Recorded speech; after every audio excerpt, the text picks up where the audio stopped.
श्री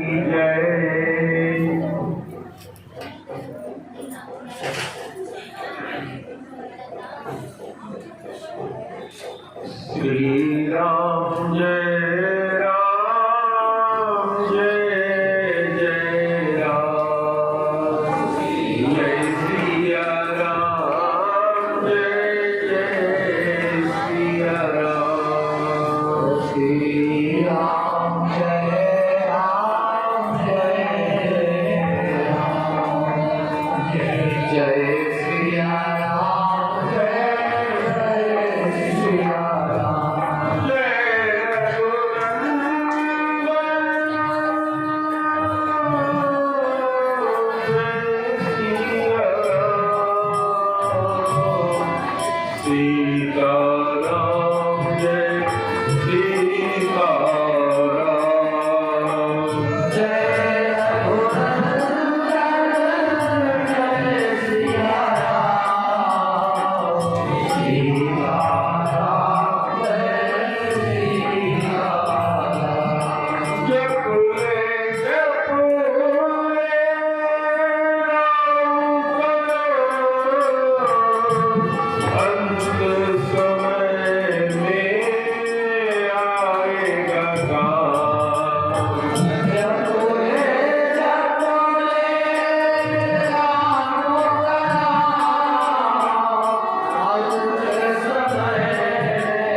एकं नित्यं विमलं अचलं सर्वधी साक्षिभूतं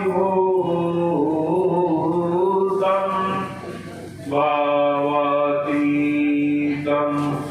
त्रिगुणरहितं सद्गुरुं तं नमामि।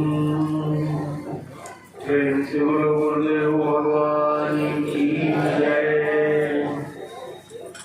हम लोग गुरुदेव भगवान हनुमान जी का आह्वान करेंगे। जैसे आप प्रतिदिन बोलते हैं बोले, हे गुरुदेव भगवान आप आइए पधारिए, कथा सुनाइए और सुनिए। हे गुरुदेव भगवान आप आइए पधारिए, कथा सुनिए और सुनाइए। हे हनुमान जी महाराज आप प्रथम श्रोता और ज्ञानियों में अग्रगण्य वक्ता हैं। कृपया पधारिए, कथा कहिए और सुनिए। हे हनुमान जी महाराज आप ज्ञानियों में अग्रगण्य वक्ता हैं। आप यहाँ पधारिए, कथा सुनाइए। हे श्री सीताराम जी, हे श्री राधे श्याम जी, आप कथा में आइए, कथा कहिए, सुनिए और सुनाइए। हे सिया राम जी, हे राधे श्याम जी, आप यहाँ आइए, कथा कहिए, सुनिए और सुनाइए। एक बार प्रेम से बोलो राधा रानी की जय, गुरुदेव भगवान की जय, सब भक्तों की जय, सब संतों की जय। जय जय श्री राधे। प्रिय भक्तगण, सुधीजन, माताएं, बहनें, भगवान श्री कृष्ण के पिताजी वासुदेव जी थे। जब भगवान द्वारिका में निवास करते थे तो उनके पिताजी इत्यादि सब लोग द्वारिका में ही रहते थे। सारे संत, जितने बड़े बड़े ऋषिगण थे, उन लोगों ने उस समय अपना निवास और आश्रम द्वारिका के आसपास ही बना रखा। भगवान गोलोक धाम से आकर द्वारिका में निवास कर रहे थे तो नारद जी भी अक्सर आया करते।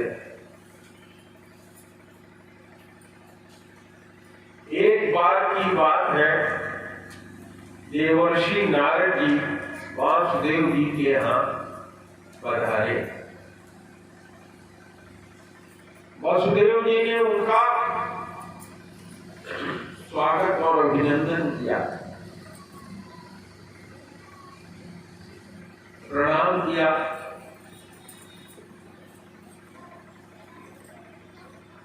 स्वागत पूज्य सुवासन दीन। जब ये कहते हैं स्वागत पूज्य सुवासन दीन, इसका मतलब ये होता है कि जो संत, भगवंत या अतिथि आता है, स्वागत पूज का मतलब हुआ कि उनका श्रम मिट जाए, इसलिए उनको बैठाकर उनका पद प्रक्षालन करना, उनको पद प्रक्षालन से पूर्व जलपान कराना, थोड़ा विश्राम हल्का सा हो जाए, उसके बाद पूछना कि महाराज आपका आगमन कैसे, किस कारण हुआ है, या जो भी हेतु है उस पर चर्चा करना, यही इसका तात्पर्य होता है।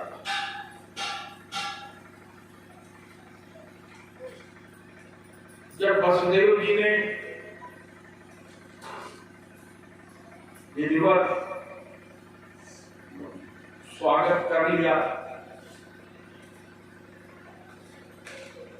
तब वसुदेव जी ने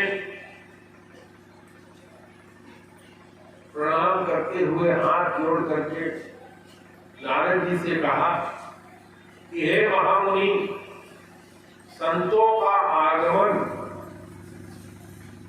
तो गृहस्थों के लिए उनका कल्याण करने का प्रतीक होता है,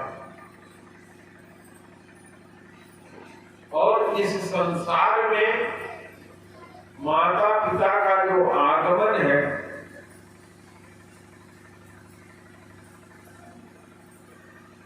वो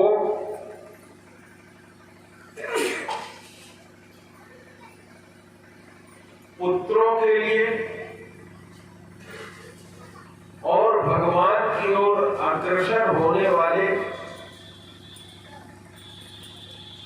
साधु संतों का पदार्पण, प्रपंच में गृहस्थ में उलझे हुए लोगों को रास्ता दिखाने के लिए, मंगल करने के लिए होता है। हाँ, हे नारद जी, आप तो भगवान के साक्षात स्वरूप ही हैं, भगवान ही हैं,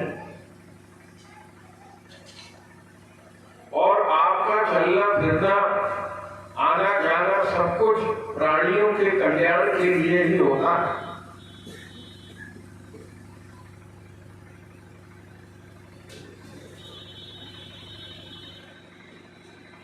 नारद जी के सामने अपने मन की बात रखते हुए वसुदेव जी ने कहा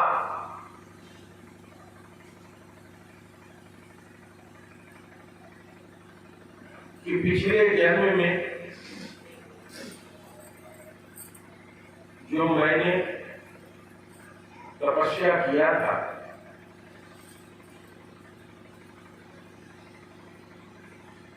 जिसके फलस्वरूप श्री कृष्ण मेरे पुत्र होकर के आए, उस समय मैं उनको केवल पुत्र के रूप में चाहता था, परमार्थ की हमारी कोई इच्छा नहीं। स्वार्थ और परमार्थ ये दो कार्य ही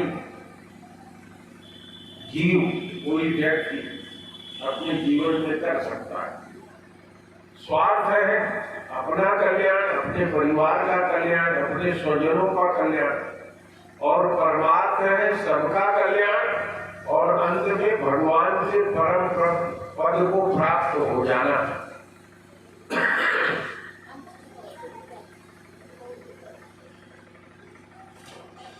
तो कहा मैंने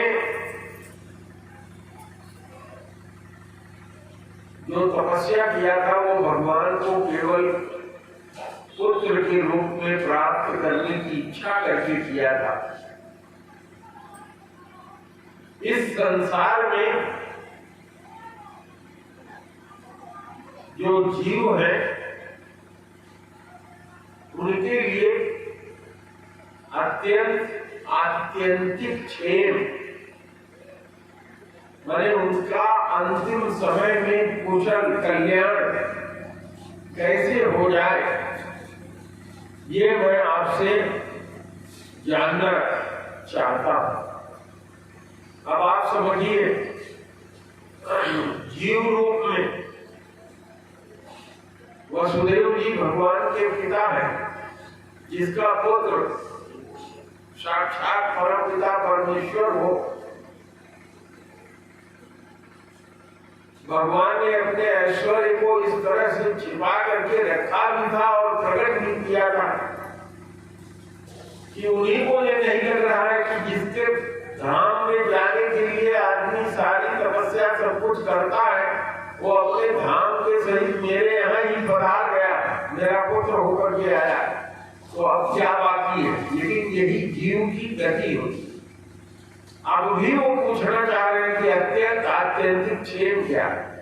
तो इन महापुरुषों की जो वाणी होती है, जो पूछना, कहना और करना होता है, ये अपने लिए नहीं है, ये उनको अपने लिए नहीं है। उन्होंने तो जेल में ही भगवान के शंख चक्र गदा पद्म रूप वाला दर्शन किया था और उनके सारे कार्यों को देखा ही था। नारद जी से जो ये चर्चा किया, ये हमारे आप सबके कल्याण के लिए, तत्व दर्शन के लिए, जानने के लिए कि बाकी जीव कैसे जानेंगे, इसके लिए, परहित के लिए। हमारे यहाँ कहा गया, परहित सरिस धर्म नहीं भाई, पर पीड़ा सम नहीं अधमाई। पाप, दूसरे को कष्ट देने से बड़ा कोई पाप नहीं है और दूसरे का भला करने के बराबर कोई पुण्य नहीं।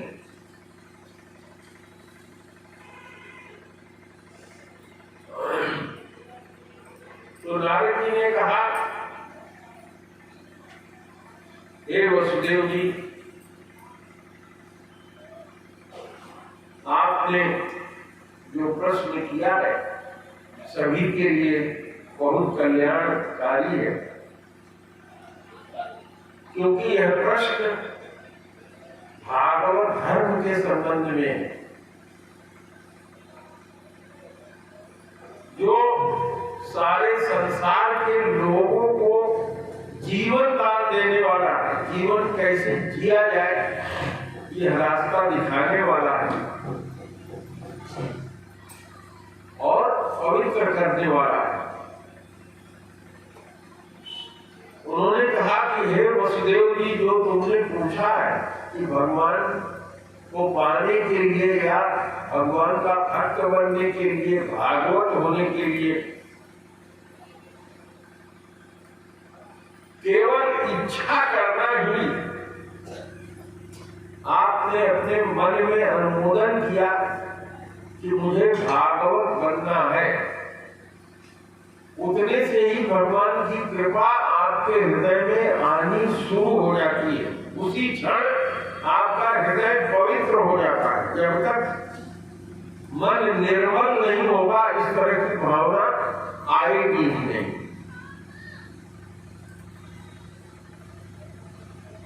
और कहा कि इन भागवत धर्मों के संबंध में यदि जीव खाली सुन ले तो उसका कल्याण हो जाता है, और पालन करने वालों को तो फिर कहना ही क्या है। कहा कि हे वासुदेव जी सुनो, प्राचीन समय में राजा ऋषभदेव हुए, उनके 100 पुत्र थे। उनके 100 पुत्रों में बड़े पुत्र का नाम भरत था, जिनके नाम पर भारत का नाम भारतवर्ष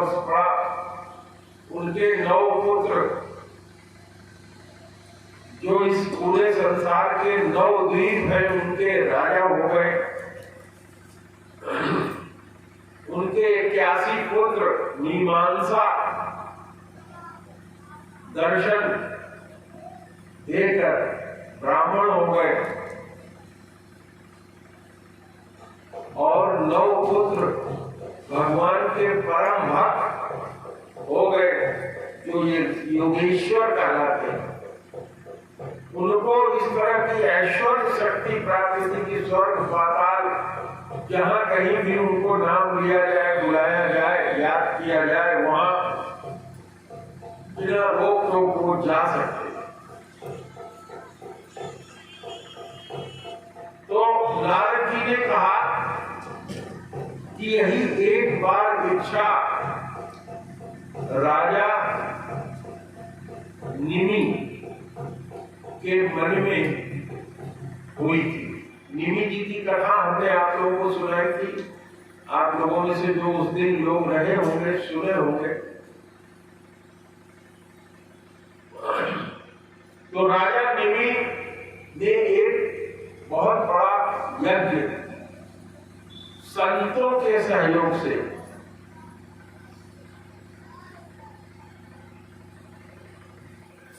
प्रारंभ किया था। दीर्घ यज्ञ था, लंबे समय तक चलने वाला।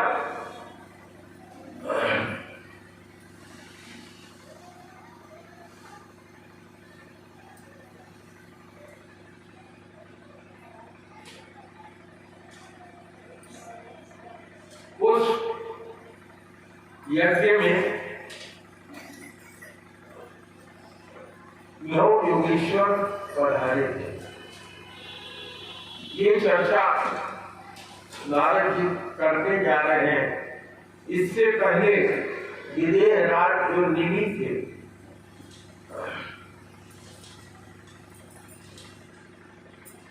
हमने कथा सुनाई थी आप लोगों को कि वो विदेह क्यों करते हैं, जो देह से रहित हो जाए। देह से रहित कैसे हो गए थे वो?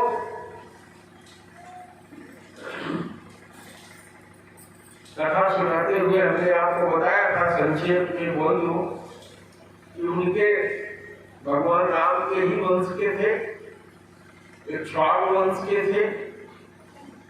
इनके पुरोहित वशिष्ठ जी थे। वशिष्ठ जी से इन्होंने कहा हमारी यज्ञ करा दीजिए। वशिष्ठ जी ने कहा इंद्र का यज्ञ कराने को हमने निमंत्रण ले लिया है, मैं उनका यज्ञ कराने के बाद आपके यज्ञ में आऊंगा। जब इंद्र का यज्ञ कराने वो चले गए तो निमि ने सोचा इस शरीर का कोई भरोसा नहीं, कब तक रहेगा, कब चला जाएगा। वशिष्ठ जी का इंतजार करना उचित नहीं है। उन्होंने और बहुत से संतों को बुलाया, उनको अपने यज्ञ का यज्ञाचार्य बना लिया। जो कुछ भी यज्ञ में ऋत्विज या जो व्यवस्था होती है वो करके बना लिया। यज्ञ इनका चल रहा था कि इसी बीच में वशिष्ठ जी लौट के आए। वशिष्ठ जी नाराज हुए, तुमने मुझे कहा था कि मैं यज्ञ करवाऊंगा। वशिष्ठ जी ने नाराज होकर के श्राप दिया निमि को कि तुम्हारा शरीर का निपात हो जाए, अर्थात तुम्हारी आत्मा तो रहेगी लेकिन शरीर नहीं रहेगी, किसी को दिखाई नहीं पड़ेगा, तुम विदेह हो जाओ, देह से रहित हो जाओ। तो इसलिए वो विदेह हो गए, देह से रहित हो गए। तो निमि जी थे तो, लेकिन उनका देह नहीं था, इसलिए वो विदेह कहलाते। तो विदेह राज निमि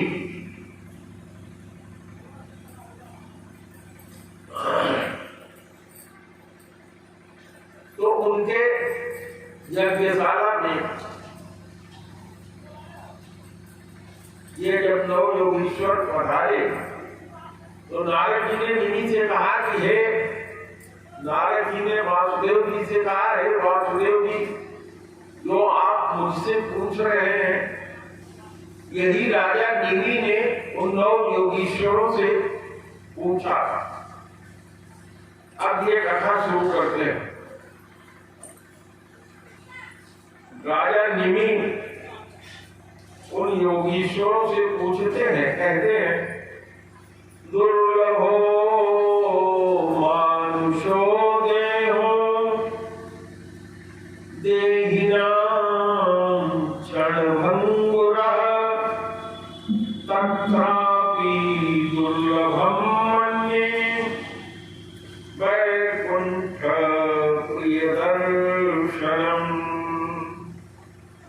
कहा कि दुर्लभो मानुषो देहो, ये मनुष्य का शरीर बहुत ही दुर्लभ है। दुर्लभो मानुषो देहो, सबको ये मनुष्य का शरीर नहीं मिलता। देहिना क्षणभंगुरः, मनुष्य का शरीर हमें आपको मिल भी गया तो किस क्षण ये खत्म हो जाएगा कोई नहीं जानता। पानी के बुदबुदा असमानस की जात, कहा जैसे पानी में बुलबुला उठता है कब फट जाएगा कोई जानता नहीं, ऐसे ही मनुष्य का ये शरीर है। और उन्होंने कहा अगर मनुष्य का शरीर मिल भी गया तो उसमें सबसे दुर्लभ क्या है, बड़ी कठिनाई से जो प्राप्त हो और सबको न हो, किसी किसी को।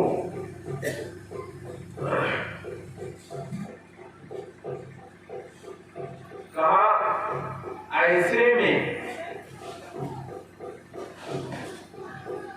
तत्रापि दुर्लभम मन्ये वैकुंठ प्रियदर्शनम्, जो वैकुंठ में निवास करने वाले भगवान हैं वो जिसको प्रिय लगते हैं, अर्थात उनके भक्तों का दर्शन, भगवान के भक्तों का मिलना, उनका दर्शन अत्यधिक कठिन है। रामायण में प्रकट किया,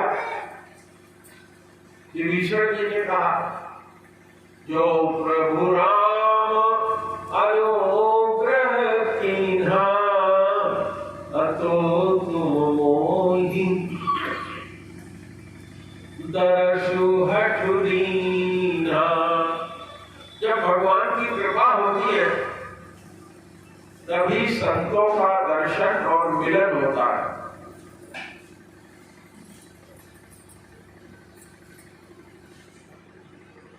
इससे आगे निमि जी पूछते हैं उन योगेश्वरों से, अत आत्यंतिकं क्षेमं पृच्छामो भवतो नघा संसारे अस्मिन् क्षणार्धोऽपि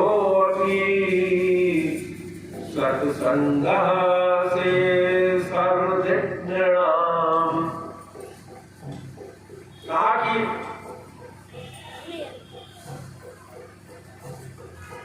हे त्रिलोक पावन महात्मा गण, आपका दर्शन अत्यधिक दुर्लभ है, आपका दर्शन मुझे मिला तो हम आपसे ये जानना चाहते हैं कि आध्यात्मिक क्षेम अर्थात परम कल्याण का स्वरूप क्या है, परम कल्याण ये क्या होता है और उसको कैसे किया जाए, उसका साधन क्या है। इस संसार में आधे क्षण का सत्संग भी मनुष्य के लिए बहुत बड़ा खजाना है। इसी को देखिए गोस्वामी जी ने कितने सुंदर शब्द में लिख दिया, आप सब लोग भी करते हैं। तात स्वर्ग अपवर्ग सुख, लंकनी कह रही है हनुमान जी से, धैर्य तुलायक यंग अतुलनता ही शकल मिली, जो सुख लव सत्संग। एक सेकंड के लिए भी सत्संग मात्र हो जाने से, सत्संग मिल जाने से स्वर्ग और अपवर्ग, स्वर्ग वो है जहां जाने पर आप जो इच्छा करेंगे प्राप्त हो जाएगा। अपवर्ग है सभी तरह की सिद्धियां, निधियां, पुनर्आवागमन के बंधन से मुक्ति, ये अपवर्ग है। कहा ये दोनों एक पलड़े पर रख दिया जाए और आधे क्षण का सत्संग यदि कर दिया जाए तो कौन सा श्रेष्ठ होगा? कहा कि सत्संग। और यही कारण है कि श्रीमद् भागवत की कथा जब शुरू हुई, सुखदेव जी सत्संग करने के लिए आए तो देवताओं ने कहा कि मैं अमृत दे रहा हूं, हम लोग अमृत दे रहे हैं, ये अमृत लेकर के आप परीक्षित को पिला दीजिए। परीक्षित सदा के लिए देवताओं जैसा अमर हो जाएगा। लेकिन ये जो सत्संग, भगवान की कथा, भगवान का सत्संग, नाम गुण लीला धाम कीर्तन जो आप उनको सुनाने जा रहे हैं, इसका विनिमय कर लीजिए, हमसे अमृत ले लीजिए, कि हमको कथा दे दीजिए। उन्होंने कहा नहीं, आप लोग इसके पात्र नहीं, इसका भी जो पात्र होता है उसी को ये मिलता है। गोस्वामी जी ने बहुत सुंदर लिखा है। गोस्वामी जी इस श्लोक को सुना के, मैं गोस्वामी जी की बात कर रहा हूँ, कितने साधारण ढंग से देखिए उन्होंने लिखा, बड़े भाग मानुष तन पावा, सुर दुर्लभ यह ग्रंथन गावा।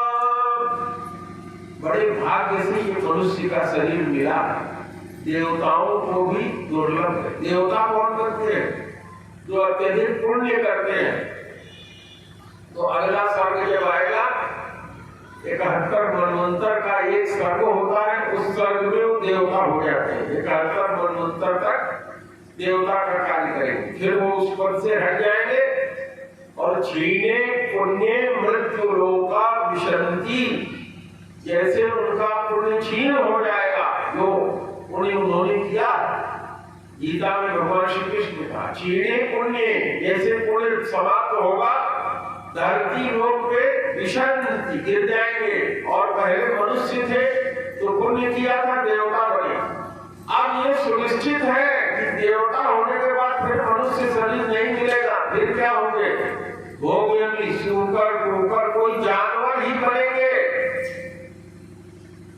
ये सुनिश्चित है, 100% श्योर कर दिया कि देवताओं को भी मनुष्य शरीर दुर्लभ है। शास्त्रों का प्रमाण उदाहरण देके हमने दे दिया। और हम आप क्या करते हैं? इस मनुष्य शरीर को पा करके सोचते हैं कि ये तो कुछ भी नहीं है। इस शरीर को पा करके पता नहीं क्या क्या करते हैं।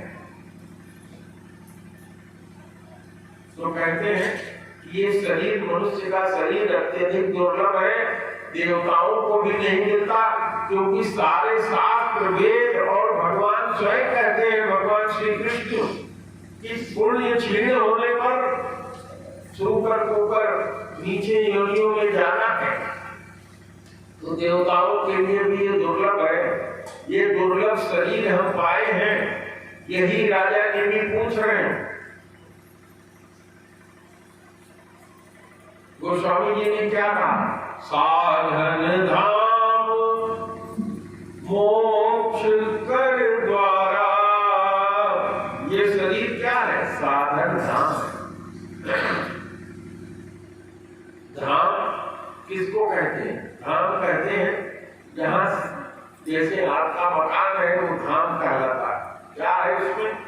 सोने का कमरा अलग है, शौचालय आपका अलग है, लोगों से मिलने का कमरा अलग है, रसोई आपकी अलग है, भोजन का कक्ष अलग है, मनोरंजन का आपका कक्ष अलग है। धाम है, कई चीजों की सुविधा है। ऐसे भगवान ने हमको क्या दिया? साधन धाम दिया, 5 ज्ञानेंद्रियां दिया, 5 कर्मेंद्रियां दिया, 1 मन दिया।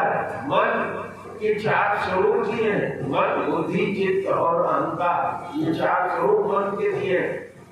और इतना पाने के बाद भी इस साधन धाम को हम पा करके क्या करते हैं?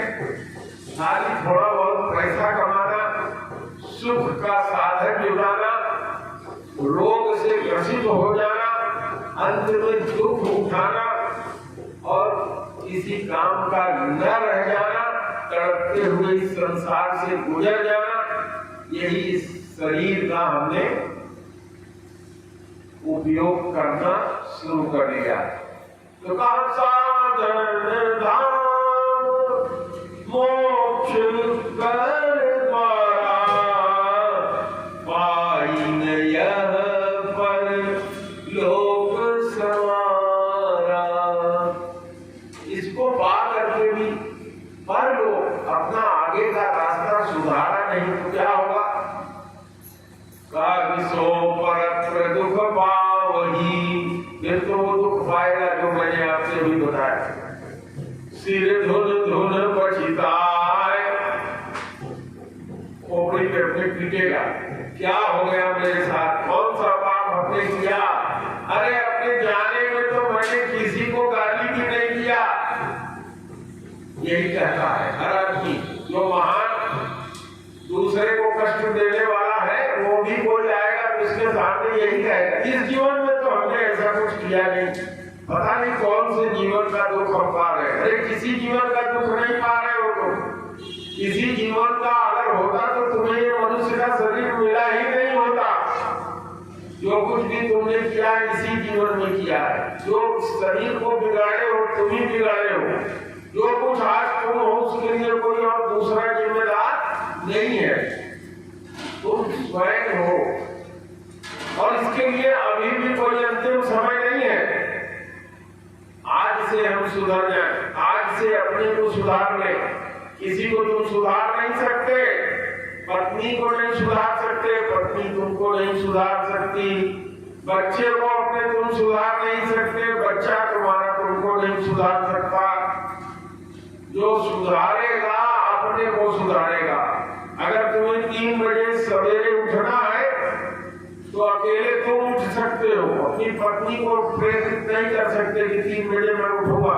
एक दिन उठ जाएगी, दूसरे दिन कहेगी मेरे बस का नहीं है, मैं बीमार हो जाती हूँ, सर दर्द होता है, आप लोग उठा करिए। बेटे को कहेंगे उठ के पढ़ो तो कहेगा मेरा कर्म फूट गया, तेरे जैसा बाप मिल गया। अरे तुमने कस के कमाया होता, देखो फलाने के बाद तेरे जमाने में ही थे, इतना रुपया कमाया, इतनी संपत्ति खरीद करके, इतना गाड़ी, इतना घोड़ा, इतना बिजनेस। अरे उसी समय आप भी तो थे, कुछ नहीं किया आपने। आपका जमाना सस्ती का था, चाहते तो पता नहीं क्या कर लेते, कर्म फूट गई, आपके यहाँ पैदा हो गए। ऐसे ही कहते हैं नहीं कहते? कहते हैं।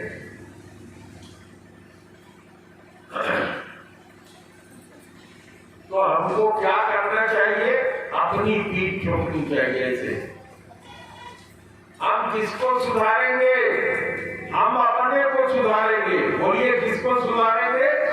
अपने को सुधारेंगे। कब से सुधारेंगे? आज से सुधारेंगे। कब से सुधारेंगे? आज से सुधारेंगे। कब से सुधारेंगे? अभी से सुधारेंगे। क्या करेंगे? अगर हमारे खाने पीने में कोई दोष है, हम बहुत मोटे हो गए हैं, तो हम देखेंगे क्यों हो गए।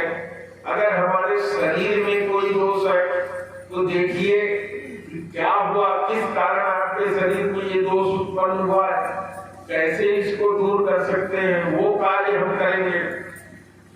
हमारी समस्या क्यों खड़ी हुई है, इसका निदान आज से हम करना शुरू करेंगे। अभी से हम जगेंगे। हमारी उम्र कुछ भी हो गई है, 80 साल हो गई है, कोई बात नहीं।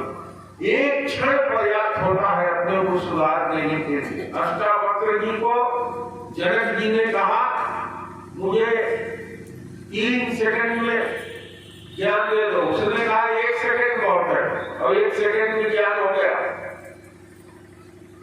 तो आप अपने को तैयार करके देखो तो सही। तो यही प्रश्न जनक जी ने किया उन 9 योगीश्वरों से। कथा सुनाते सुनाते मेरे मन में इच्छा थी कि आप लोगों से मैं यही चर्चा करूंगा। कथा तो हम लोग सुनते रहते हैं, अपने कल्याण की कथा हम कब करेंगे, कैसे करेंगे, इसलिए इस प्रसंग पर मैं आप लोगों से चर्चा करना चाहा। सभी भागवत वक्ताओं से मैंने चर्चा किया तो उन लोगों ने कहा कि महाराज जी ये कथा तो हम लोग करते ही नहीं है, आज की जनता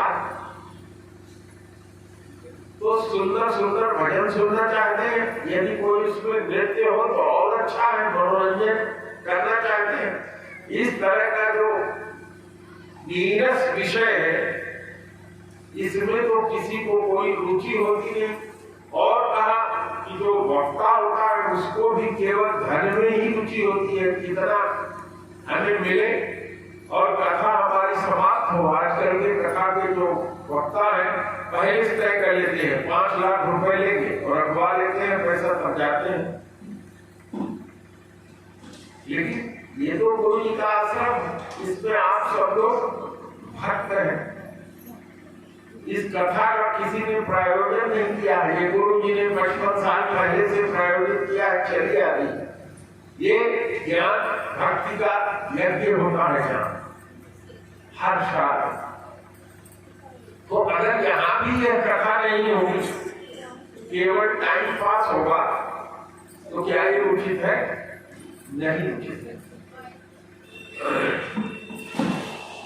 तो उन योगीश्वरों ने कहा, अभी योगीश्वर लोग बोले नहीं, इसके पहले ही राजा निमि ने उनसे कहा कि महाराज अगर हम इसको सुनने के अधिकारी हो, सब लोग अधिकारी नहीं होते, अधिकारी का मतलब पोस्ट पर बैठा हुआ ऑफिसर नहीं, यहाँ अधिकारी का मतलब कहते हैं कि वो ग्राम विकास अधिकारी है, वो जिला अधिकारी है, वो फलाने अधिकारी है। तो इस तरह से यहाँ अधिकारी का मतलब ये नहीं है, यहाँ अधिकारी का मतलब होता है योग्यता। अगर किसी को आप दूध देना चाहते हैं, उसका बर्तन इस तरह से है जिसमें खटाई लगी हुई है, तो क्या दूध उसमें टिकेगा? नहीं टिकेगा। तो पात्रता, योग्यता, वो यहाँ अधिकारी से मतलब है। तो ये जो 2 योगीश्वर आए थे, इनका नाम इस तरह से है, कविर हरिरंतरिक्षः प्रबुद्धः विप्लवायन आविर्होत्रो वचतो विलश्चवसः करभाजनः। इनका नाम था कवि, हरि, अंतरिक्ष, प्रबुद्ध, विप्लवायन, आविर्होत्र, दोविल, चवस और करभाजन, ये 9 योगीश्वर थे। तो उन्होंने कहा, हे योगीश्वरों, यदि मैं पात्र हूं, यदि मैं अधिकारी हूं कि परम कल्याण की जो बात है, मनुष्य का ये जो मेरा शरीर मिला है, इसको पा करके मैं परम कल्याण का क्या कार्य करूं, तो आप मुझे जरूर सुनाइए। और उन्होंने कहा निमि ने कि भागवत धर्म का चर्चा करने से जो एकरस भगवान श्री कृष्ण है वह प्रसन्न हो जाए। अपने यहाँ जो गुरुदेव की प्रार्थना करते हैं, आप लोगों को याद होगा, एक रस रूप नमामि, इसको किसको याद है? कौन हाथ उठाए? यस। तो भगवान एक रस होते हैं। तो एक रस भगवान भागवत धर्म की चर्चा और इसके जानने से अत्यधिक प्रसन्न होते हैं, और उसका परिणाम क्या करता है? होता है कि इन धर्मों के पालन करने वालों को भगवान अपने आप को भी दान कर देते हैं, अपना सर्वस्व दे देते हैं और अपने को भी दान कर देते हैं।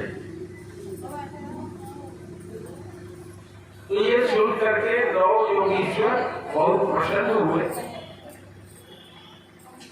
उन 9 योगीश्वर में से जो सबसे पहले थे कवि जी, उन्होंने बोलना शुरू किया।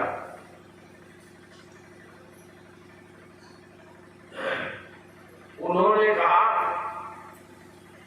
मन्ये कुतश्चित् भयमोच्च तस्य पादाम्बुजोपासनमात्र नित्यम् ओद्विग्नबुद्धेर्सतात्मभावात् विश्वात्मना यत्र निवर्तते भीः। पहले योगीश्वर जो कवि जी है, थोड़ा नीरस विषय है लेकिन ध्यान से सुनिएगा, बड़े उपयोग का है। अगर थोड़ा भी गांठ में पड़ गया तो कल्याण होने से कोई रोक नहीं पाएगा। और मैंने कहा ये कल्याण कौन करेगा? मैं नहीं कर रहा हूँ, न मैं कर पाऊंगा, न भगवान करेंगे। ये जो आप सुनने जा रहे हैं, जब इसको करेंगे आप तो आपका कल्याण अपने आप हो जाएगा। कल्याण किया नहीं जाता, कल्याण हो जाता है। तो कहा जो भगवान है वो अपने भक्तों से कभी दूर रहने वाले नहीं है। ये जो श्लोक है इसका अर्थ यही है, भगवान अपने भक्तों से कभी दूर नहीं रहते। मन में भावना तो लाके देखो, उनके भक्ति के उनके नाम लेने की भावना तो अपने अंदर ले आओ। और उस कवि जी ने क्या कहा कि अच्युत भगवान माने भगवान कृष्ण या भगवान कोई भी भगवान जो है, उनके चरण कमलों की सेवा, नित्य निरंतर जो सेवा है, यही उपासना है। यही इस संसार के परम कल्याण का कारण है। जो कथा हमने शुरू किया था वहां भी शुरुआत इसी बात से हुई थी। सूत जी से भी सौनकादिक ऋषियों ने पूछा था कि परम कल्याण का जो कारण है उसको आप बताइए। और भागवत की जितनी कथा हमने आपको सुनाई, सब एक से एक परम कल्याण का कारण है। उन्होंने क्या सुनाया था? सबय पुंसा परो धर्मो यतो भक्तिरक्षोक्षये।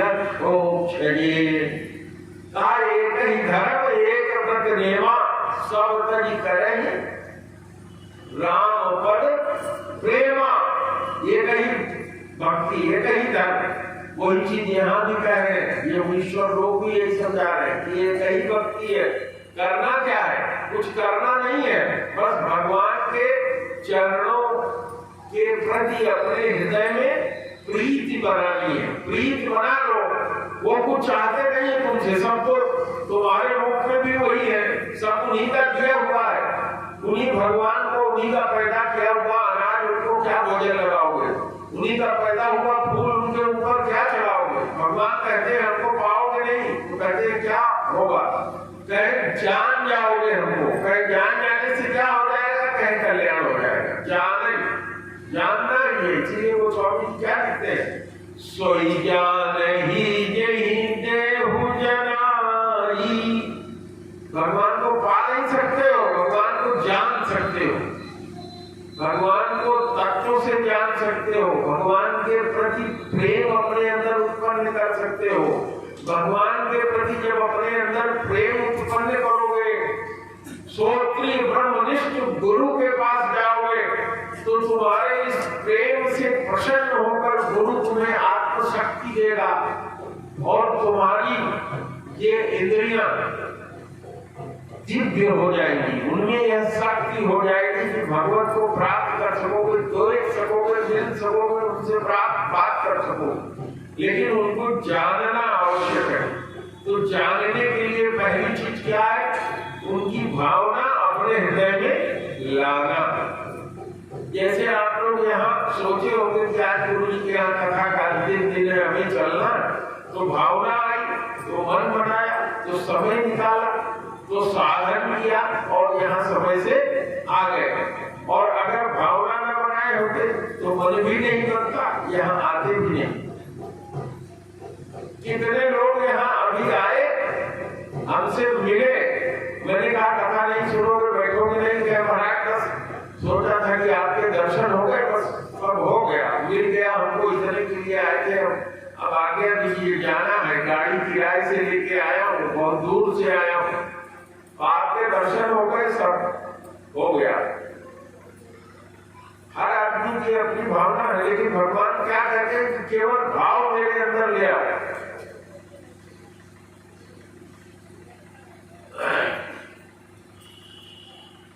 तो क्या बताया उन्होंने, इस संसार में जो परम कल्याण या आत्यंतिक क्षेम है, वो भगवान के चरण कमलों को अपने हृदय में उसका भाव ले आना ही है। और भगवान के चरण कमल को जब हम अपने हृदय में ले आते हैं तो ये क्या होता है, हम समस्त भयों से मुक्त हो जाते हैं, भय शून्य हो जाते हैं। वो कहते हैं जो इस श्लोक में उन्होंने कहा,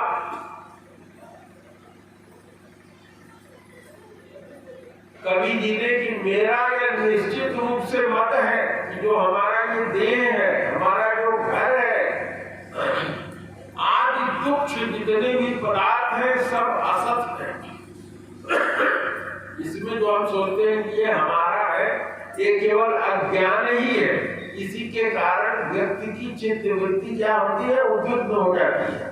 अभी एक कमरे का भी मकान नहीं बना पाए, 10 कमरे का मकान बना लिए हैं, इसका मेंटेनेंस कैसे होगा? लड़का हमारा इस लायक नहीं है कि कमा के इसको मेंटेन आगे कर सके, ये चित्त की उद्विग्नता है।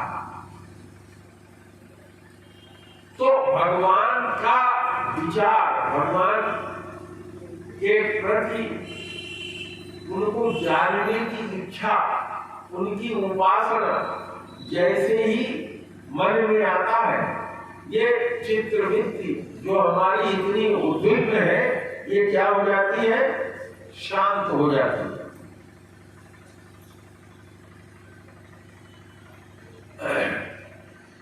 आगे कहते हैं,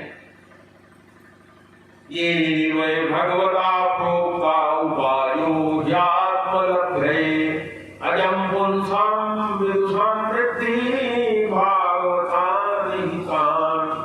कहते हैं भगवान जो है भोले भाले अज्ञानी पुरुष को भी सुगमता से अपना साक्षात्कार करा देते हैं।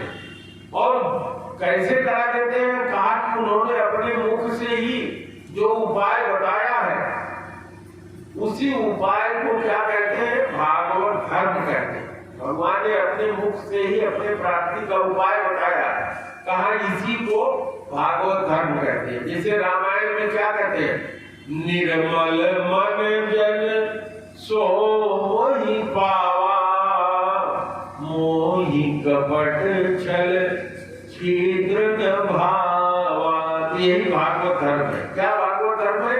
मन के अंदर से मन को शुद्ध करने के लिए कहते हैं मुझे कपट छल और छिद्र पसंद नहीं है। तो कहते हैं अगर भागवत धर्म मुझे चाहते हो तो अपने मन से छल, कपट, छिद्र, दूसरे का द्वेष, ये अपने मन से क्या कर दो, निकाल दो। तो बात समझ में आ गई, भागवत धर्म क्या है। भगवान ने जो अपने पाने का रास्ता बताया है, उसी का पालन अपने जीवन में करना, यही भागवत धर्म है। और इसी को सुनना भागवत का सुनना है। आपके समझ में आ गया क्या भागवत है? कहते हैं भागवत सुन रहे, भागवत सुन रहे। तो आज समझ में आ गया भागवत क्या होता है, भागवत धर्म क्या होता है, क्या भागवत होता है, क्यों भागवत सुनते हैं। बात समझ में आ गई आपको? अगर नहीं आई तो मैं फिर बता रहा हूं, सुनिए इसको। भगवान को जानने के लिए उनके प्रति अच्छी भावना अपने हृदय में ले आना, भगवान ने जो रास्ता बताया है उस रास्ते का अपने जीवन में पालन करना, यही भागवत धर्म है। और इसी को जानना भागवत सुनना है। प्रेम से बोलो राधा रानी की जय। तो अगर ये कोई आदमी अपने मन में धारणा ले आता है भगवान के प्रति तो क्या होता है?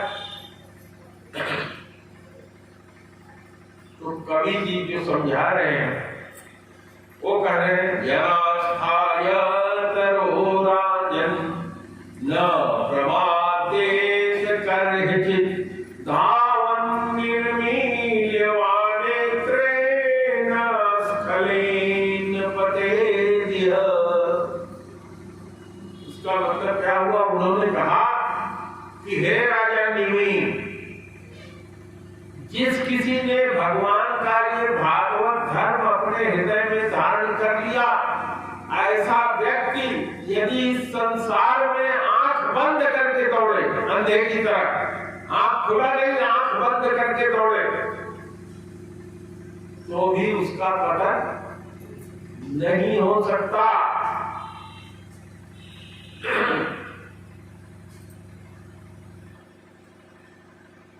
और क्या होगा? जिस चीज को उसने सोचा है, क्या सोचा है? भगवान के प्रति अच्छा भाव, भगवान के बताए हुए रास्ते पर चलने की इच्छा, उससे उसका कभी पतन नहीं होगा, क्योंकि भगवान उसकी रक्षा करते हैं। गोस्वामी जी ने कहा है जिमि बालक राखहि महतारी। अरण्य कांड में नारद जी से चर्चा करते हुए नारद जी कहते हैं कि हे प्रभु, जब मैं शादी करना चाहता था तो उस समय तो तुमने मेरी शादी होने नहीं दिया, तो ऐसा क्यों किया? तो भगवान ने कहा कि हे नारद, मेरे दो तरह के भक्त होते हैं। एक तो वो होते हैं जो सयाने पुत्र की तरह होते हैं। जैसे छोटा बच्चा होता है, जब बड़ा हो जाता है तो माँ उसका ख्याल नहीं रखती, कहती है अभी अपना अच्छा बुरा समझने लायक हो गया, सयाना हो गया। और दूसरा क्या होता है? छोटा बच्चा होता है। तो छोटे बच्चे को माँ क्या करती है?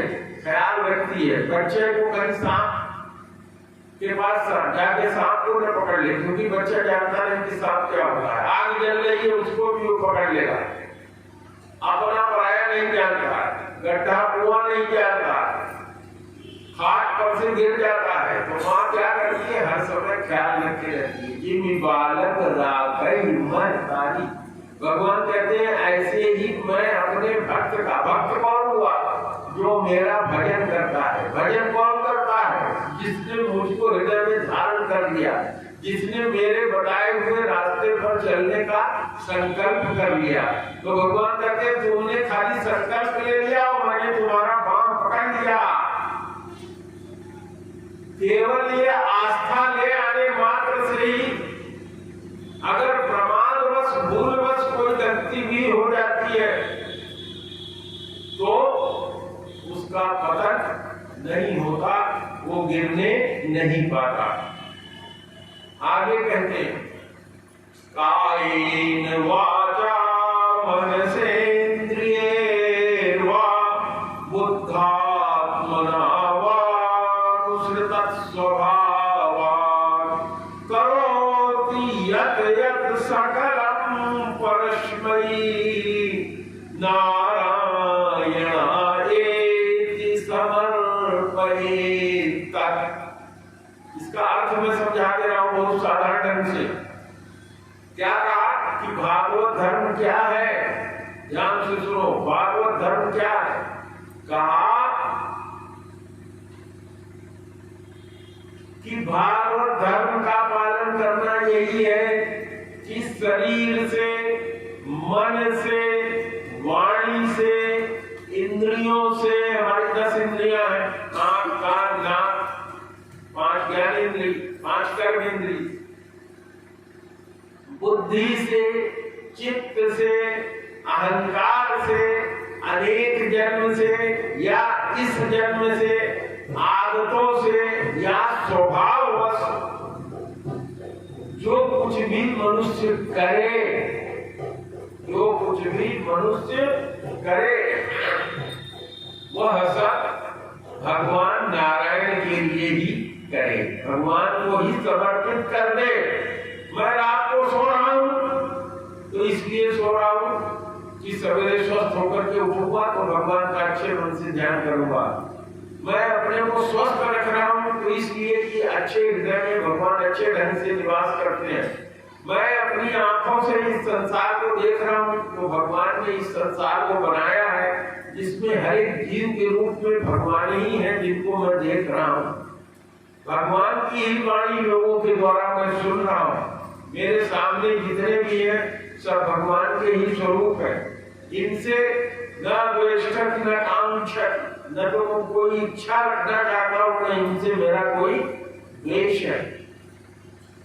मैंने जो कुछ भी किया है प्रभु, अच्छा किया बुरा किया, अपने इंद्रियों से किया, अहंकार वश किया, अज्ञान वश किया, जैसा भी किया तेरा तुझको अर्पण क्या लागे मेरा। कहा यही भागवत धर्म है। करके देखो, करके देखो, भगवान को अपने हृदय में धारण करो और हृदय में भगवान को ही करके देखो कि हे प्रभु इस जन्म में जितने अपने इंद्रियों से, मन से, चित्त से, वाणी से, कर्म से जितने भी मेरे कर्म हुए हैं, इससे पहले भी मैंने जो कर्म किए हैं, कुकर्म किए हैं, स्वधर्म किए हैं, ये प्रभु सब आपके शरण में समर्पित है। और देखो मन तुम्हारा क्या हो जाएगा, हल्का हो जाएगा। यही सीधा सीधा भागवत धर्म है।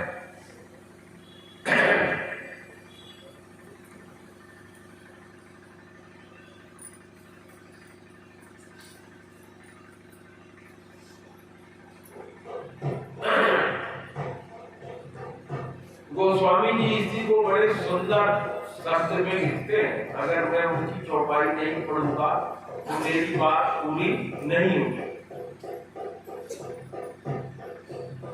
आकर 4,84,000 आकर माने 84 लाख योनियों में जीव भ्रमण करता है। आकर 4,84,000 योनि भ्रमत यह जीव अविनाशी। जो तुम हो जीव, जो तुम्हारे अंदर आत्मा है, ये क्या है, अविनाशी है। 84 लाख आकार की योनियों में ये जीव क्या करता है, भ्रमण करता है।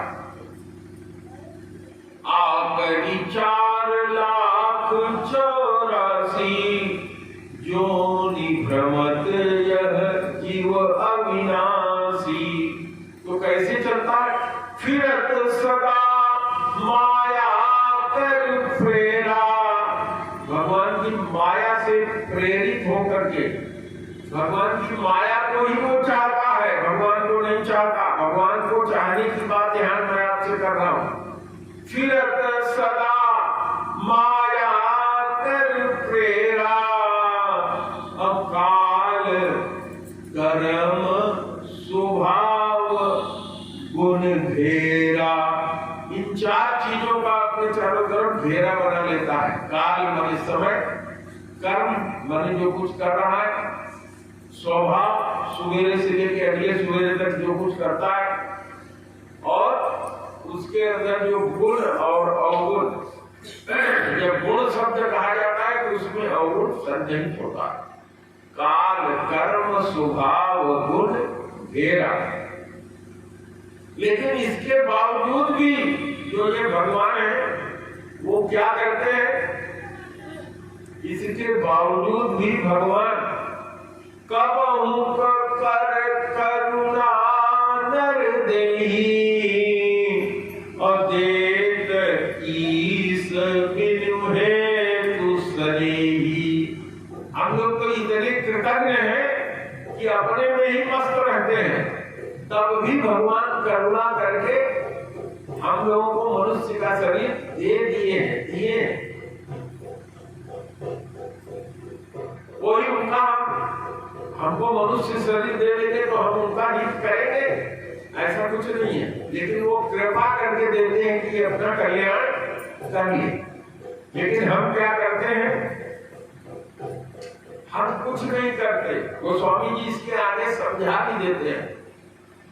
नर तनु भव वारिधि कर बेरो, सन्मुख मरुदय अनुग्रह मेरो। ये मनुष्य का जो शरीर है, ये भव रूपी, भव माने होना होना होना, बार बार जन्मना मरना, दुख पाना दुख पाना दुख पाना, कभी सुखी महसूस न होना, फिर मर जाना, फिर पैदा होना, फिर जाना, ये भव सागर है। इस भव सागर से पार होने के लिए ये बेड़ा दिया है भगवान ने। बेड़ा माने क्या होता है? जहाज, छोटी मोटी नाव नहीं है, बेड़ा है जो कभी डूबता नहीं। और क्या कहते हैं? सन्मुख मरुद अनुग्रह मेरो। एक तो ये सुंदर बेड़ा दिया है, शरीर दिया है, और दूसरे सुंदर हवा हमारे पक्ष में चला रहे हैं कि हमको पार जाना है, और पश्चिम जाने से हम पार जाएंगे तो पूर्व हवा चला रहे हैं कि पश्चिम हम आसानी से चले जाएं। लेकिन हम तो अपने हृदय में चेतते ही नहीं, भगवान के बारे में सोचते ही नहीं। और आगे कहते हैं, कर्णधार सतगुरु दृढ़ नावा, दुर्लभ साज सुलभ कर पावा। कहा जिसने नैया खेलने वाला अपना गुरु बना लिया, उसका तो फिर क्या करना है? दुर्लभ साज है, उसको तुरंत सुलभ हो गया। और क्या कहा? ज्ञान अगम प्रत्यूह अनेका, साधन कठिन मन कर टेका, करत कष्ट बहु पाव जो कोई, अभक्तिहीन मोहि प्रिय नहीं सोई। भगवान ने कहा कि अगर भक्ति नहीं है तो आदमी का किया हुआ कुछ भी हमको पसंद नहीं है। तो क्या बताया भक्ति उन्होंने? भक्ति केवल यही बताया, यहाँ स्थाय नरो राजन न प्रमादेत करहिचित। जिसको केवल हृदय में ला लेने मात्र से, प्रमाद में आने के बाद भी अगर भूल से प्रमाद हो जाए तो गलती नहीं होगी, वह भगवान को, भगवान के बताए हुए रास्ते पर चलने की केवल इच्छा। ठीक?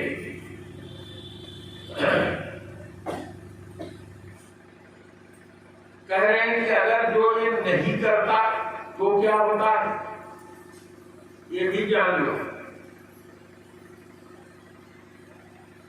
अगले श्लोक में समझाते हैं, वयं द्वितीया विनिवेशकस्य ईशागपेतस्य विपर्ययो स्मृति, तन्माययायो बुध आभते आभजेत भक्ते कहेशं गुरुदेव तात्मा गुरुदेव तात्मा। उसी को देखो कितने सुंदर ढंग से गोस्वामी जी ने हिंदी की चौपाई के रूप में, टोए के रूप में लिख दिया।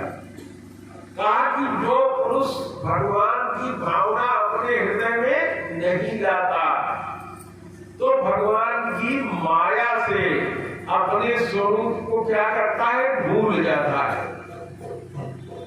मम दर्शन फल फलमय रूपा, जीव पाव निज सहज स्वरूपा। सहज स्वरूप तुम्हारा क्या? तुम आत्मा हो, इसको जानना, अपने आत्म तत्व को जान लेना, यही अपने स्वरूप को जानना। जो इसको जानना ही नहीं चाहता वो भगवान की माया में क्या हो जाता है? उलझा रहता है।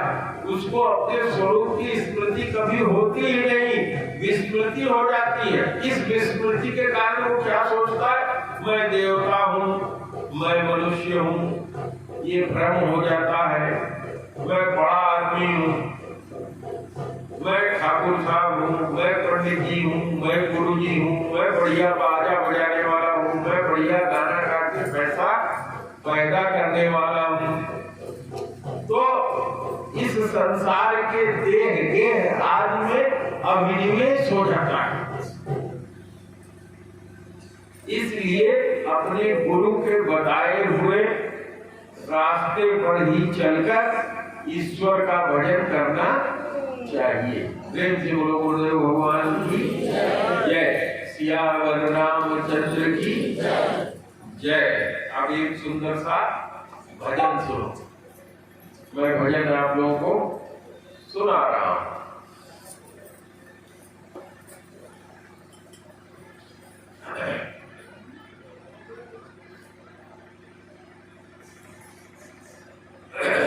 दशा दीन की भगवन समारो दे तो क्या होगा। आप लोग भी गए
Oh, yeah,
उसी में मुझे समाने डालोगे तो क्या होगा। प्रेम से बोलो गुरुदेव भगवान की जय। तो आगे हरि जी कवि जी बताते हैं कि इस संसार में भगवान के अतिरिक्त आत्मा के अतिरिक्त कोई वस्तु है ही नहीं।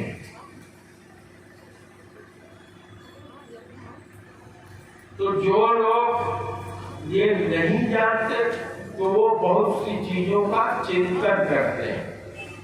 तो जिसका चिंतन करते हैं उसी में मन लगने के कारण वो उसी चीज में चले जाते हैं। इसलिए विचारवान पुरुष को क्या करना चाहिए कि संसारिक कर्मों के संबंध में होने वाले संकल्प और विकल्प को रोक दे। अर्थात संसार का काम तो करता रहे, लेकिन उसमें जो संकल्प विकल्प करते हैं, संकल्प क्या करते हैं, अब इतना धन प्राप्त कर लिया, अब इतना और प्राप्त करेंगे, अब ये करेंगे, अब ये करेंगे, इस संकल्प को करने की आवश्यकता नहीं है। कर्तव्य करते चलो, भगवान का समर्पण अपने अंदर रखते चलो, सब उन्हीं को समर्पित करते चलो, उन्हीं की कृपा में आगे बढ़ते चलो और ये मानते चलो कि हम सुखी रहे, हम अपनी आत्मा को जाने, आत्मा को जाने, भगवान को जाने। तो इससे क्या होगा, ऐसा जब आप करने लगेंगे तो ये भागवत धर्म का पालन हो जाएगा, आपको अभय पद की प्राप्ति होगी और अंत में आप अपने को भी जान जाओगे और परमात्मा का भी ज्ञान हो जाएगा। ठीक, सियावर रामचंद्र की जय। आगे कहते हैं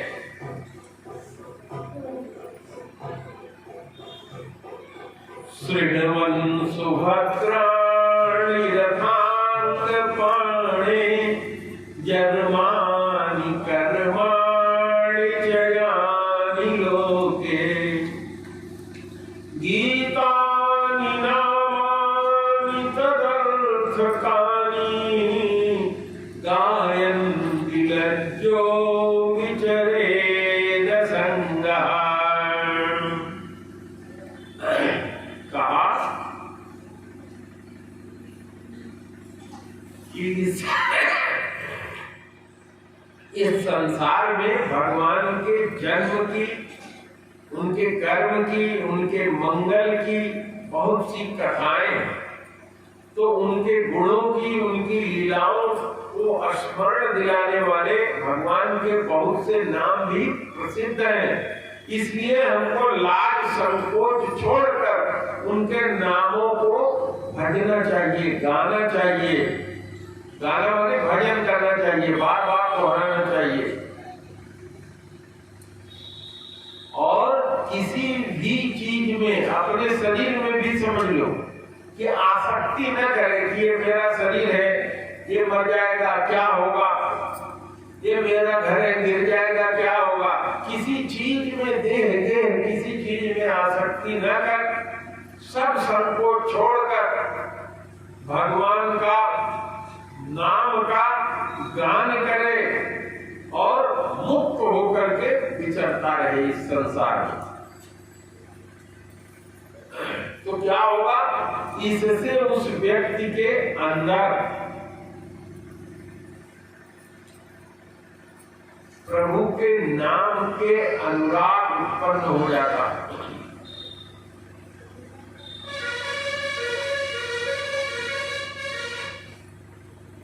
ये जो मैं आप लोगों को सुनाता था वही श्लोक, आदौ श्रद्धा ततो साधु संगो अर्थ ततो भजन क्रिया। उसी को भागवत में नारद जी ने राजा निमि और योगीश्वरों के संवाद से बहुत सुंदर प्रकट किया। तो इसको जानिए कि इसके आगे क्या होता है। तो जब भगवान का नाम आप लेने लगते हैं तो क्या होता है?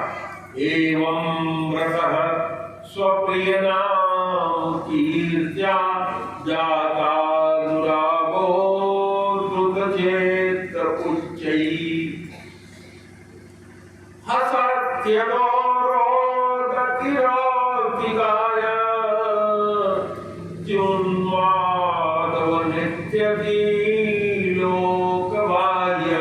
देखिए आपके बीच में बैठे हुए संत हरिराम जी के पिताजी, ये अपने जीवन में इसका पूरा उच्चारण करते हैं।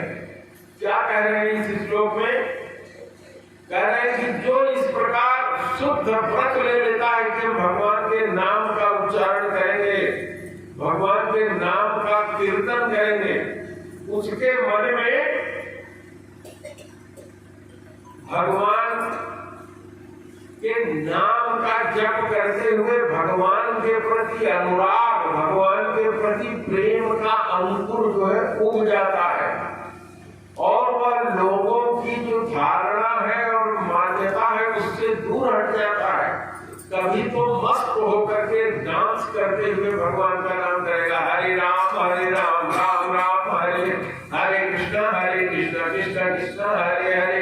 उसको उसी में मस्ती मिलेगी। अगर किसी दिन किसी क्षण कभी भगवान के नाम का विस्मरण होगा, काम कर रहा है, काम करते चलो, नाम जपते चलो,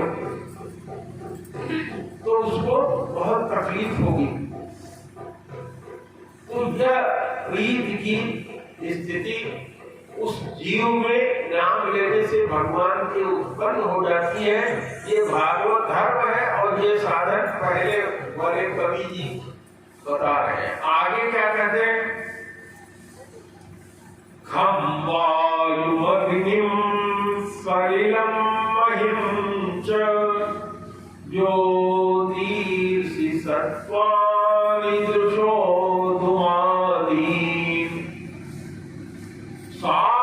समुद्राश्च हरेः शरीरम् यत् किञ्च भूतं प्रणवेद अन्यः। कहते हैं कि ये जो आकाश देख रहे हो, ये जो हवा चल रही है, ये जो अग्नि है, आग है, ये जो जल है, ये जो पृथ्वी है, ये जो ग्रह है, ये जो नक्षत्र है, ये प्राणी है, ये जो दिशाएं हैं, ये वृक्ष है, ये जो वनस्पति है, ये जो जीव है, ये सबके भगवान के क्या है? शरीर है।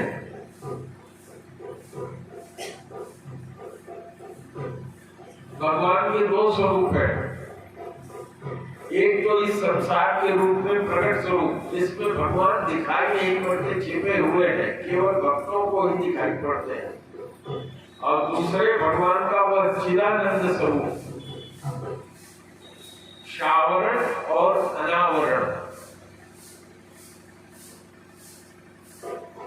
तो ये दो स्वरूप भगवान का है, शावरण और अनावरण। जो आप सब लोग बैठे हो भगवत स्वरूप, ये माइक, ये बजाने वाले, ये गाने वाले, इस कथा को सुनने वाले, चलने वाली ये हवा, ये रोशनी, ये जनरेटर से निकलने वाला प्रकाश जो मैं बोल रहा हूँ, ये सब भगवान का ही सावरण स्वरूप है, ढका हुआ स्वरूप है। सब में विद्यमान होकर के सब कुछ करते हुए, सबका आनंद लेते हुए, सबसे पृथक अलग बने हुए हैं। इसमें भोक्ता कौन है? ये जीव। जीव अपने को भोक्ता मान करके सुख दुख का भोक्ता हो जाता है और अंदर आत्मा के रूप में बैठे हुए वो इसके फल से विरक्त रहते हैं। यह है। तो जब जान जाओगे कि जो कुछ हो रहा है भगवान की ही कृपा से सब हो रहा है, तो दुख क्या होगा? कभी नजदीक आएगा ही नहीं, होगा ही नहीं। आगे कहते हैं कि जितनी भक्ति होगी उतनी ही विरक्ति तुम्हारे शरीर में आती जाएगी। भक्तिम परेशान भवो विरक्ति अन्यत्र शैषम त्रिकैक काल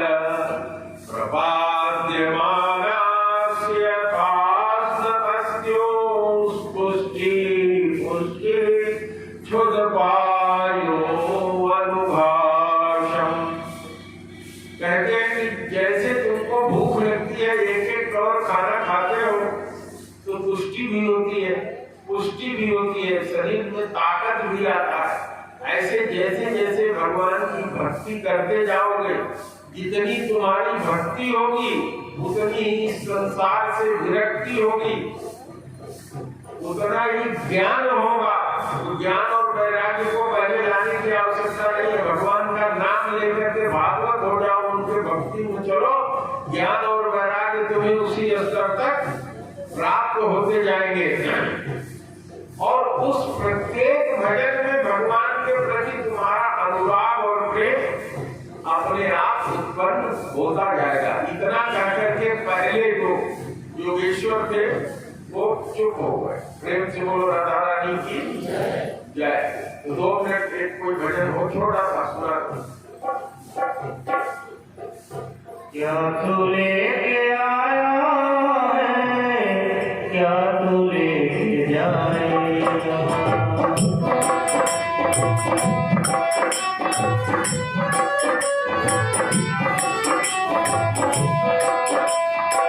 क्या तू लेके आया है, क्या तू लेके जाएगा।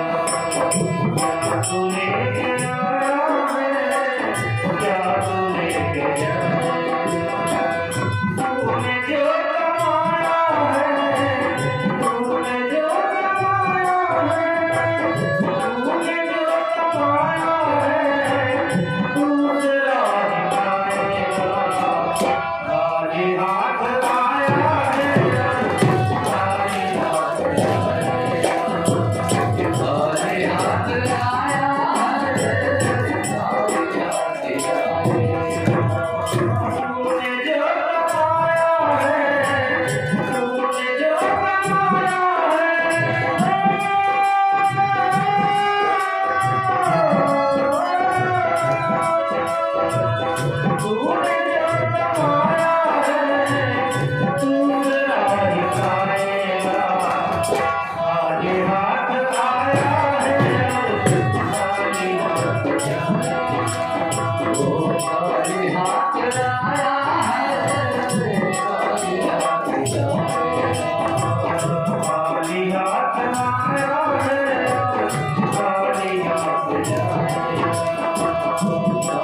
आप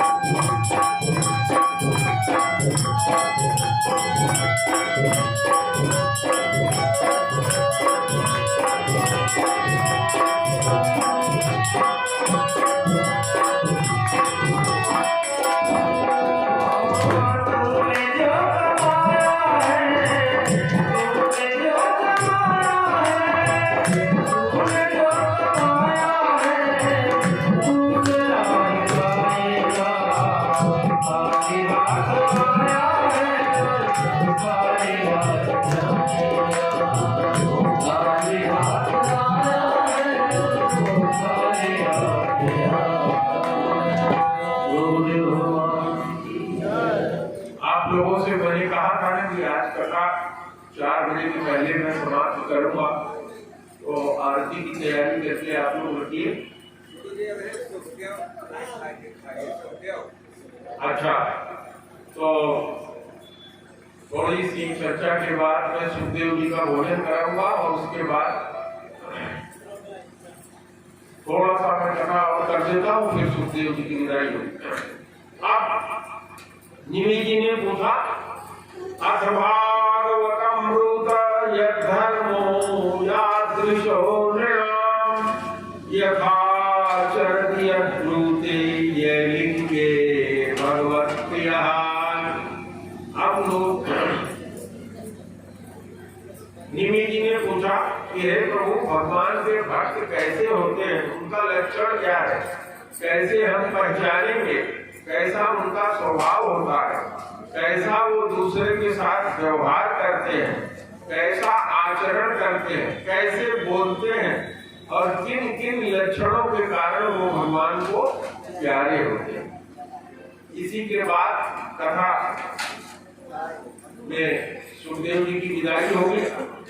कथा तो भगवान की अनवरत चलती रहती है, फिर कभी जब मौका मिलेगा फिर कभी के अगले साल जो कथा होगी, तो आज 9 योगीश्वरों में से जो ये कथा मैं आपको सुना रहा हूँ, ये मैंने पहले से भी YouTube पे डाल रखा है। आप लोग YouTube खोलेंगे इस आश्रम का तो मिल जाएगा, इसमें आप पढ़ सकते हैं। तो बुला लीजिए सुखदेव जी को। आप कहते क्या है, देखिए हरि जी बोलना शुरू किए, उनके उत्तर देना शुरू किया। सर्वभूतेषु यः पश्येत् भगवद्भाव आत्मनः भूतानि भगवतात्मन्यस्यैषः भागवतोत्तमः। सबसे पहला उन्होंने कहा कि सर्वभूतेषु यः पश्येत्, जो सभी प्राणियों में भगवान को देखता है, और जहां कहीं भी देखता है उसको भगवान की सत्ता ही नजर आती है कि भगवान के अतिरिक्त और कुछ नहीं है। अर्थात यह संसार में जो कुछ भी है सब भगवत स्वरूप ही है। इस तरह का जिसका अनुभव है, ऐसी जिसकी सिद्ध दृष्टि है, उसी भगवान का परम प्रेमी माना जाता है।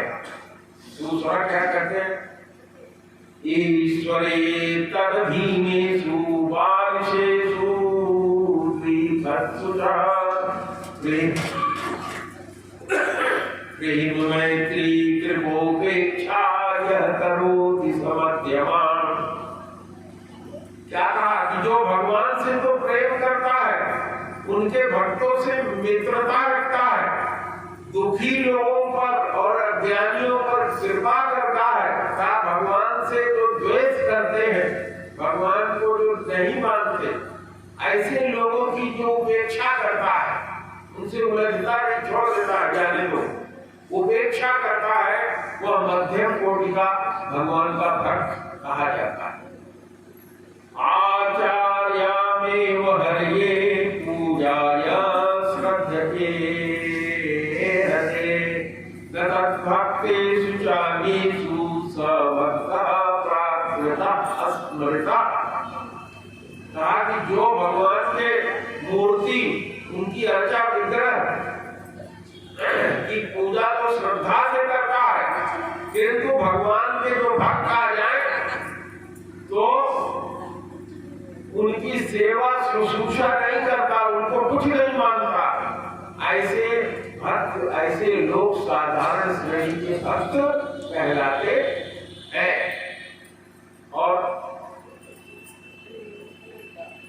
अगला सुन लीजिए, गृहीत्वा इंद्रियेरर्थान् यो न द्वेष्टि न हृष्यति विष्णोर्मायामिदं पश्यन् स वै भागवतोत्तमः।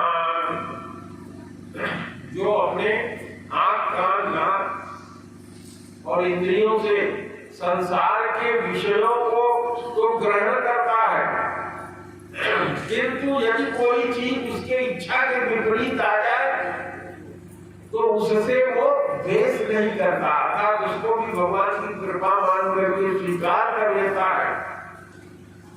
ऐसा व्यक्ति भगवान का सबसे उत्तम भक्त कहा जाता है। आगे फिर मध्यम बता रहे, देहेन्द्रिय प्राण मनोधियां यो जन्माप्ययक्षोद्भय कर्षकृच्छै संसार धर्मेरभिविमुह्यमानः स्मृत्या हरे भागवत प्रसादः। इस संसार का धर्म क्या है? जीव का धर्म क्या है? जन्मना, मृत्यु होना, भूख लगना, प्यास लगना, श्रम होने से कष्ट होना, भय होना, तृष्णा होना, ये शरीर, प्राण, इंद्रिय और मन के धर्म है। और बुद्धि, मन को ये हमेशा क्या होते हैं? प्राप्त होते रहते हैं।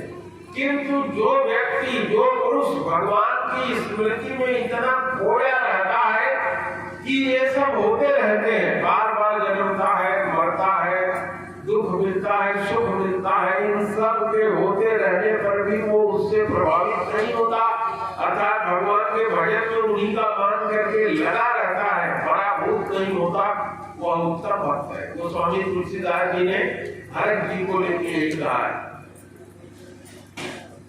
कई बार मैंने चर्चा आप लोगों से किया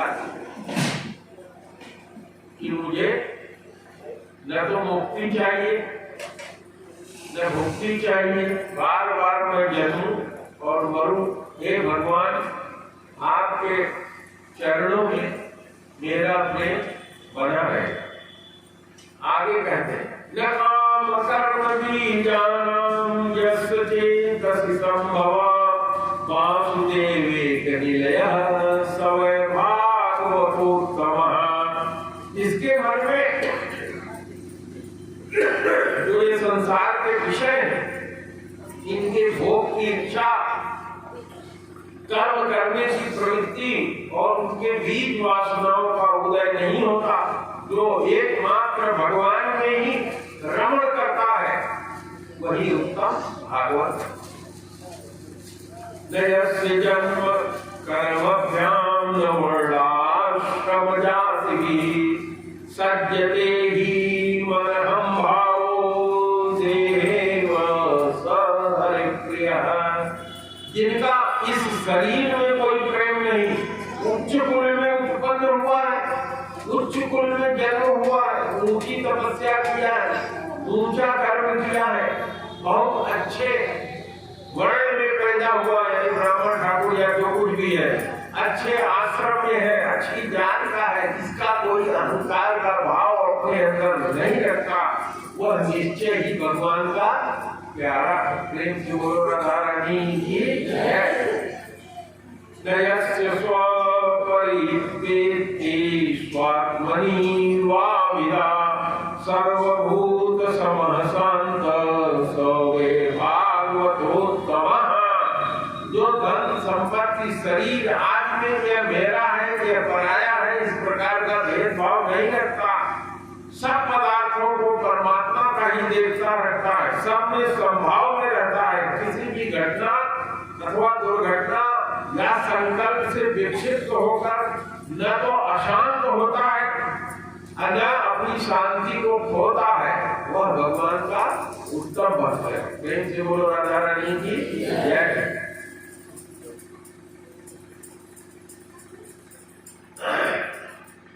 तो आगे कहते कहते हैं कि हे राजन, बड़े बड़े देवता और ऋषि मुनि भी अपने अंतःकरण में भगवानमय बनाते हुए, भगवान का ही बनाते हुए जिन भगवान को ढूंढते रहते हैं, ऐसे भगवान के चरण कमल में यदि आधे क्षण के लिए भी जिसका मन नहीं हटता, उनके चरणों में ही हर समय अपने मन को लगाए रखना चाहता है, भगवान की जो स्मृति है उसके तार को तोड़ने टूटने नहीं देता, वही भगवान का उत्तम भक्त है।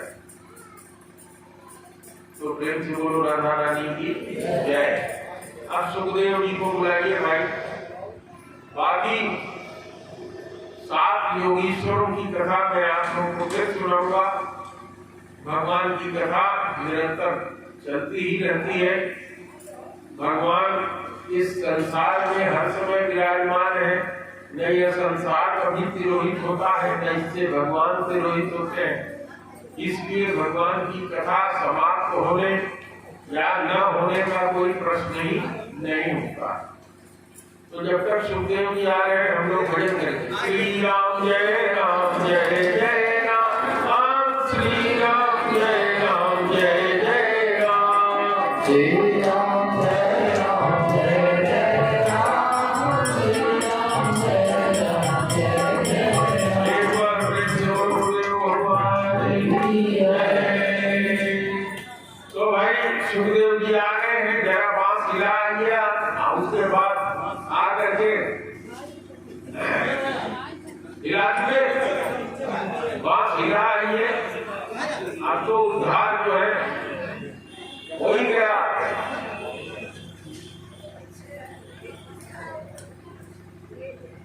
सुखदेव जी पधारते हैं। परीक्षित के मन में भगवान के प्रति भाव आ जाता है, वो भगवत भक्त हो गया रहता है और उसका शरीर भगवान में जिंदा रहते ही विलीन हो गया रहता है। तब वो सांप आता है, तब उसके शरीर को छूता है। भगवान की गति को तो पहले ही प्राप्त हो गए थे, देह से मुक्त हो गए थे। तो हमारे बीच में सुखदेव जी आ गए हैं। जो लोग भी कथा सुने हैं आज उपलब्ध है यहाँ, इनको अपने तरफ से खिलाएंगे, दक्षिणा देंगे एक एक करके। पहले आश्रम की तरफ से इनको खिलाने के लिए किया जा रहा है, दादा खिलाना शुरू करेंगे। फिर आप लोग एक एक करके आइए, अपना दक्षिणा दीजिए। यहाँ से हम लोग श्री राम करते रहेंगे और सब लोग एक एक करके आइए। इसके बाद जो भी दक्षिणा देना चाहता हो सुखदेव जी को लेकर के मुक्त हो जाए। इसके बाद आरती होगी, भोजन प्रसाद यहाँ होगा, प्रसाद वितरण होगा। कल भंडारे का कार्यक्रम होगा, सुबह 8 बजे से हवन प्रारंभ हो जाए। श्री राम जय राम जय जय राम, श्री राम जय राम जय जय राम, श्री राम जय राम जय जय राम, श्री राम जय राम जय जय राम, श्री राम जय राम जय जय राम, श्री राम जय राम जय जय राम, श्री राम जय राम जय जय राम, श्री राम जय राम जय जय राम।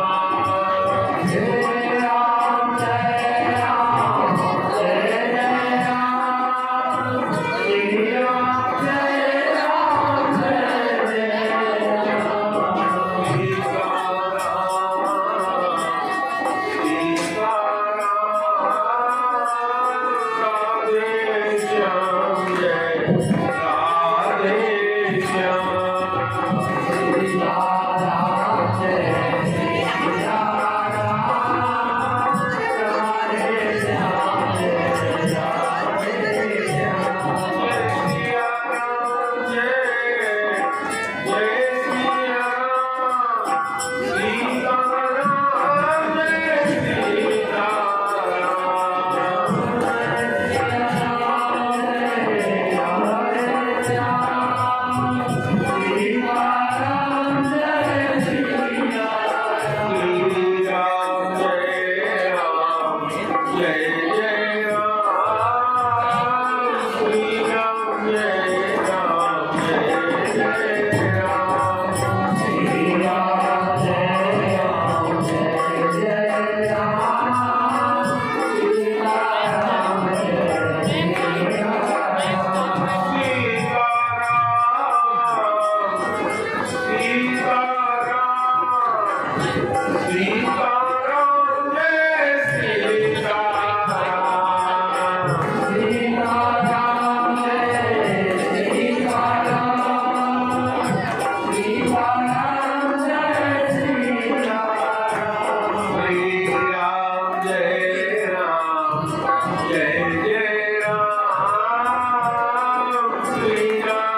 श्री राम जय राम जय जय राम श्री राम जय राम जय जय राम श्री राम जय राम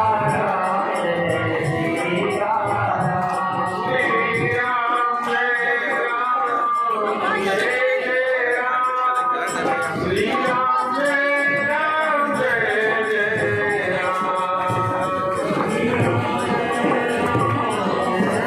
जय राम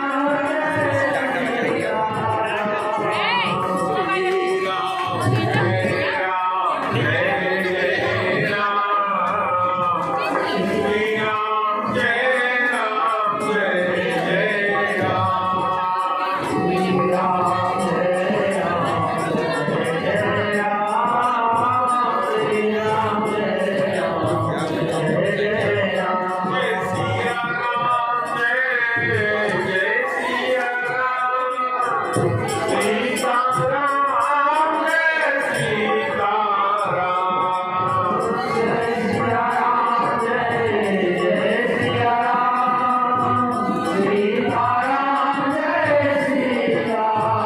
जय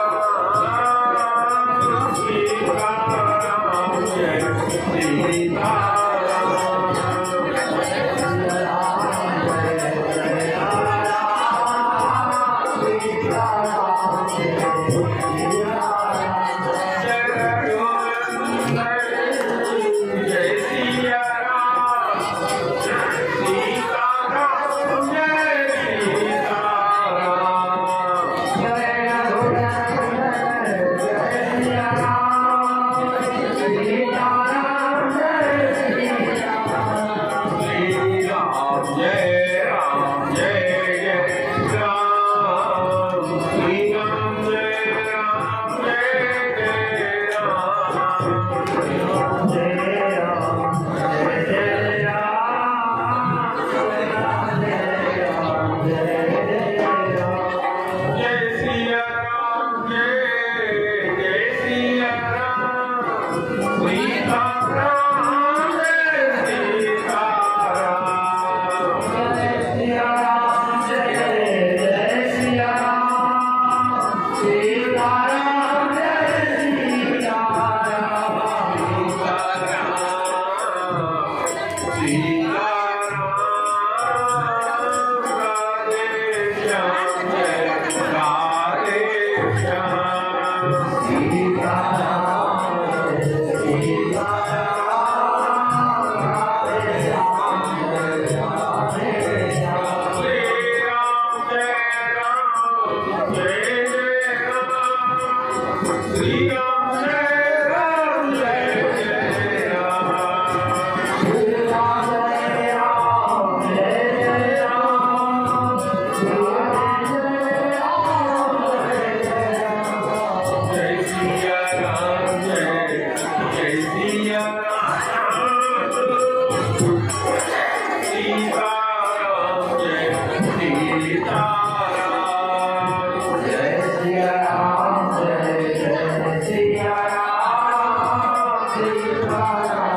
सुखदेव जी प्रस्थान करें, अपनी विधायक उठा लीजिए, जो लेना है आप लोगों को ले लीजिए, लेके सुखदेव जी प्रस्थान करें। जो बची हुई मिठाई है वो सुखदेव जी को दे दीजिए। धन सभा लोगों ने ले लिया है, वो प्रस्थान करें, आगे की कार्रवाई करें। भगवान की बोलो, सुखदेव भगवान की, सुखदेव भगवान की। अब तो आप लोग खड़े हो जाइए, आरती लेकर आरती लेके खड़े हो जाए। जल्दी